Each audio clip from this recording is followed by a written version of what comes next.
இன்றைக்கி மழைக்கு ஒரு சூடாக கிறிஸ்பியாக ஒரு டேஸ்ட்டான வடை செய்ய போகிறோம். மசாலா வடை. அதுக்கு 1 கப்பு நான் கடலைப்பருப்பு எடுத்திருக்கேன். அதை நல்லா கழுவிட்டு ஒரு 2 மணி நேரம் ஊற வச்சுக்கிடுவோம். இப்போ பருப்பு நல்லா ஊறிடுச்சு. 7 பல் பூண்டு, கொஞ்சம் கறிவேப்பிலை, 1 ஸ்பூன் சோம்பு, பட்டை 1 துண்டு, கிராம்பு 1 பீஸு, 3 மிளகாய் வத்தல் எல்லாத்தையும் மிக்சி ஜாரில் போட்டுக்கிடுவோம். போட்டுவிட்டு இது கூடயே கொஞ்சம் கடலைப்பருப்பு தனியாக எடுத்து வச்சுக்கிடுவோம். அதில் 1 ஸ்பூன் கல்லுப்பு போட்டுவிட்டு அதை நைஸாக அரைச்சி எடுத்துக்கிடுவோம் கொரகொரப்பாக.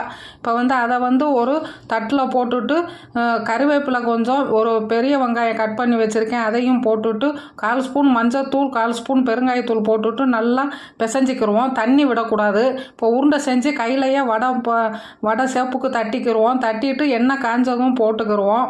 போட்ட பிறகு வடை நல்லா பாதி வெந்த பிறகு பிரட்டி விட்டுக்கிறணும். பிரட்டி விட்ட பிறகு இப்போ நல்லா வெந்துருச்சு. கிறிஸ்பியான வடை ரெடி ஆயிடுச்சு. தேங்க்யூ ஃபார் வாட்சிங்.